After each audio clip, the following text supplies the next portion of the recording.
7h, 9h, Europe 1 Et matin. place aux appuis politiques européens. Bonjour Dimitri Vernet. Bonjour à tous. Tu peux pas être faible face au président Poutine. C'est pas toi, c'est pas ta marque de fabrique. C'est ça ce que je vais lui dire. Voilà comment Emmanuel Macron s'imaginait parler à Donald Trump. Voici maintenant la réalité. Le président l'a dit, c'est un moment important de la discussion. On veut bâtir la paix. Le ton est bizarrement tout de suite moins assuré. Bon, vous l'avez compris, le président français était donc reçu à la Maison-Blanche hier pour parler paix en Ukraine. Je pense que Le français, c'est la plus belle langue. Je n'ai aucune idée de ce qu'il a dit, mais c'est la langue la plus élégante et la plus belle. Et en une seule anecdote, Donald Trump a montré qu'il a bien cerné le personnage, le vrai Emmanuel. Je veux vous raconter une anecdote.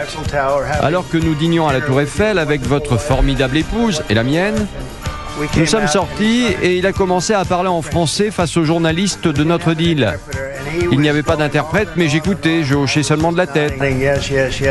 Il m'a vraiment roulé parce que le lendemain, j'ai lu les journaux et j'ai réalisé ce n'est pas du tout ce qu'on s'était dit.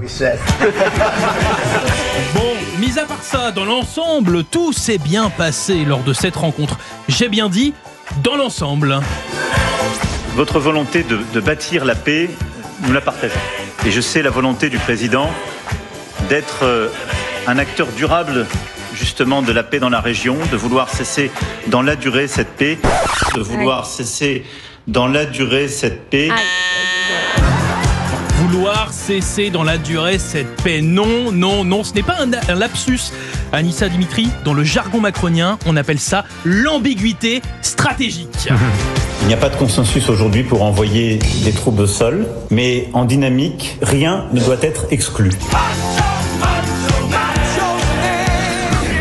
Bon, allez, attachez votre ceinture, car on reprend l'avion direction la Nouvelle-Calédonie cette fois.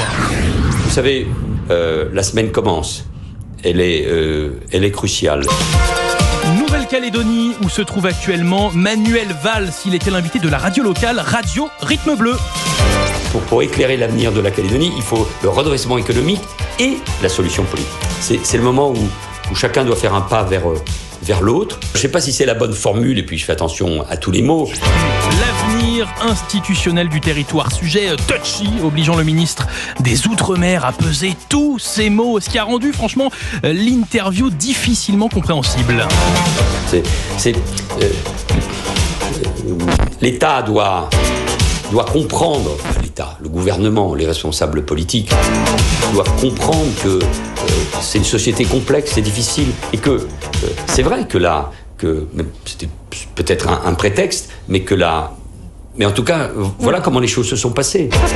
Et on a dû renoncer à cette réforme. Donc moi, j'en tire une leçon. Moi, je pense que l'accord est possible. Ouais.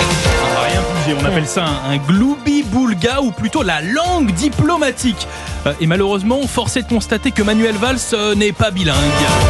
Il y a un peuple autochtone, un peuple premier, ça ne souffre d'aucune discussion.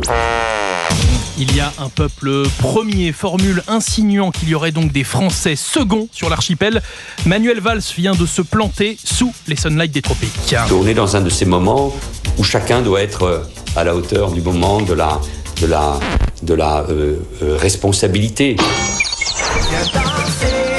Merci beaucoup Dimitri Vernet, votre zapping politique sur Europe 1.